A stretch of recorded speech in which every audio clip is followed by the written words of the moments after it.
Rishikesh Advanced Pain Clinic, Noppimayam Surgery Duram. For appointments 9155515563. కానీ మీరు horse riding నేర్చుకున్నారు, dancing నేర్చుకున్నారు, స్టంట్లు నేర్చుకున్నారు. అవన్నీ బహుశా బయట పెట్టే పరిస్థితులు తక్కువ. లేదు, ఇప్పుడు నేను తెలుగు సినిమాలో చేసిన వాటిలో అవన్నీ చేశాను మేడం. నేను అవన్నీ సేమ్ మన రాజు మాస్టర్ గారు, విజయ్ మాస్టర్ గారు, విజయ్ మాస్టర్ గారు వీళ్ళందరి దగ్గర నేను మన సినిమాల్లో మంచి ఫైట్స్ చేశాను, అన్నీ చేశాను. కానీ ఫుల్ ఫ్లెడ్జ్డ్గా నేనే సోలో హీరోగా రౌడీ ఎమ్మెల్యే అని అప్పుడు సినిమా చేశాను మేడం. మంచి ఇది వచ్చింది అది అంతా. కానీ అది ఎలా ఉండాలంటే మేడం, అది కిక్ బాక్సింగ్ లాగా ఉండాలి మేడం. హిట్ అది ఉంటేనే స్టార్డమ్ మేడం. అది క్యారెక్టరైజేషన్లోనే మిమ్మల్ని అలా ఎలివేట్ చేసే డైలాగ్స్ కానీ సన్నివేశాలు ఉండాలి కదా. ఉండాలి మేడం. మీ వంతు మీరు పూర్తి కృషి చేశారు. అది కానీ అలా అని నథింగ్. ఇప్పుడు మీరు చూడండి, ఇంతకాలం కొనసాగడమే కాకుండా మీరు ఇంటింట్లో ఇప్పుడు ఫెమిలియర్ నేమ్ అండ్ చాలా ఫెమిలియర్ ఫేస్ అయిపోయారు. అందరూ మిమ్మల్ని ఇప్పుడు బాగా గుర్తుపడతారు కదా. బాగా పిచ్చి పిచ్చిగా ముఖ్యంగా లేడీస్ మేడం. లేడీసే. అవును, వాళ్ళు ఏంటంటే వాళ్ళ ఇంట్లో మనిషిలాగా నన్ను అనుకుంటారు మేడం. అందుకని అందరికి ఈవినింగ్ 6 అయ్యే లోపల నేనే డోర్స్ తెచ్చుకుని వెళ్ళిపోయినట్టుగా ఉంటుంది మేడం. వాళ్ళు వద్దురా బాబు, రావద్దురా బాబు అన్నా కూడా మనం ఇంట్లోకి వెళ్ళిపోయి వాళ్ళకి కనపడతాం. దేవుడి దయ వల్ల ఆ ప్రాజెక్టులు కూడా హిట్ అయినాయి. అన్నీ ఎంత హిట్స్. మీరు అసలు ఫాదర్ సన్ క్యారెక్టర్ వేసిన ఫస్ట్ హీరో మీరు బుల్లితెరపై మీరే అని అనుకుంటున్నాను మేడం. ముందేమో నాకు తెలియదు. మనకు తెలిసినంత వరకు అంటుండేవాళ్ళు నా పక్కన. వీళ్ళు కూడా అందరూ వీళ్ళు కూడా అంటుండేవాళ్ళు, సీనియర్స్ పెద్దవాళ్ళు. పవిత్ర బంధంలో నేను ఫస్ట్ ఫాదర్ అండ్ సన్ వేసాను మేడం, డ్యూయల్ రోల్. ఫాదర్ అప్పుడే ఈ మాస్క్ షాట్స్ దాంట్లోనే టీవీలోనే అన్నీ చేసి ఆ సీన్స్ దానికోసమని అలాగా అని అంటుండేవాళ్ళు. అంతకు ముందే ఏమైనా చేశాను అంటే నేను చెప్పడం వచ్చి మన తెలుగులో మేడం. అవును, మన హిందీలో ఆల్రెడీ ఎప్పుడో వచ్చేసినాయి అంట, అది వేరే విషయం. అదే మిగతా లాంగ్వేజెస్లో. అవును, కానీ అంటే ఇంత సుదీర్ఘ కాలం పాటు కొనసాగిస్తూ మీ పాత్రల్ని ఇప్పటికి కూడా అంటే ఏదో ఒక మంచి క్యారెక్టర్లో మీరు మెయిన్ లీడ్ క్యారెక్టర్స్లో మీరు పడ్డం అనేది అది తప్పకుండా మీ యాక్టింగ్కి మీరు చాలా న్యాచురల్ యాక్టర్ అండి మీరు. నేను కూడా చూశాను కొన్ని సీన్స్ అవి, సీరియల్స్ అవి. సో అది అక్కడి నుంచే కొనసాగుతూ స్ట్రగుల్ అనిపించింది రాజ్ కుమార్ గారు ఎక్కడైనా లైఫ్? స్ట్రగుల్ అంటే మేడం, ఈ రోజులు ఎలా ఉన్నాయంటే కంటిన్యూగా ఒక 6 నెలలు కనపడలేదు అంటే పెద్ద పెద్ద వాళ్ళనే మర్చిపోతారు మేడం. ఎందుకంటే ప్రజలు కూడా వాళ్ళు కూడా స్పీడ్ అయిపోయారు. ఇది అయిపోయిందా, నెక్స్ట్ ఏంటన్నట్టుగా వెళ్ళిపోతూ ఉంటారు. ఆ రోజులు పోయినాయి. వాళ్ళే కావాలి మాకు అనే రోజులు పోయినాయి మేడం. సో మనమే కనపడుతూ ఉండాలి వాళ్ళకి. కనపడుతూ ఉండాలని చెప్పేసి మనం ఇష్టం వచ్చినట్టు చేయకూడదు మేడం. దాంట్లో మళ్ళీ మనం సెలెక్టెడ్గా అది మన ఇంపార్టెంట్. నేనేంటంటే మేడం, సీరియల్స్లో కూడా హీరో 2012 వరకు చేసుకుంటూ వచ్చాను మేడం. 2000 సంవత్సరం నుంచి 99 నుంచి 2000 సంవత్సరం వరకు హీరోగా చేసుకుంటూ 2012 వరకు. 2013లో నా ఓన్ ప్రొడక్షన్లో సినిమా ప్రొడ్యూస్ చేశాను మేడం. బ్యారిస్టర్ శంకర్ నారాయణ అని చేశాను నేను. ఒక అందులో ఏంటంటే ఒక పెద్ద క్యారెక్టర్ని నేను షో చేసి క్యారెక్టర్స్కి కూడా మనం తెలుగులో చేయించుకోవచ్చు అని ఇండస్ట్రీకి చెప్పుకుందామని చేసుకున్నా ఆ సినిమా. సరే, అదే ఆ సినిమా ఆ టైంలో కొంచెం డబ్బులు పోయినాయి. సినిమా బాగుంది అన్నారు కానీ 2013లో 3 కోట్లు పోయింది మేడం. అమ్మో, పెద్ద అమౌంట్ అండి. పెద్ద అమౌంట్ మేడం, పెద్ద అమౌంట్.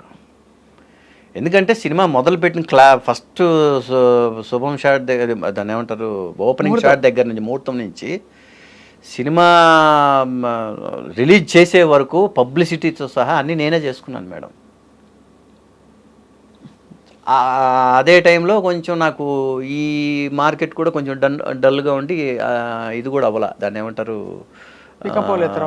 మన హీరో క్యారెక్టర్స్కి కాదు మేడం, డబ్బింగ్ సీరియల్సా, సినిమాని మనం టీవీలోకి ఇది చేస్తాం కదా, అది కూడా అప్పుడు శాటిలైట్ రైట్స్ కూడా ఆఫ్ చేసి పెట్టున్నారు ఛానల్స్లో, తీసుకోలేదు. వాళ్ళు ఎలా అడిగారంటే షేరింగ్ దీని కింద అడిగారు, నేను ఒప్పుకోలేదు. నేను అవుట్ రైట్కి ఇస్తానన్నాను. నేను తర్వాత అలా ఉండిపోయింది. అప్పుడు ఇవన్నీ లేవు. ఇప్పుడు బిజినెస్ బాగుంది.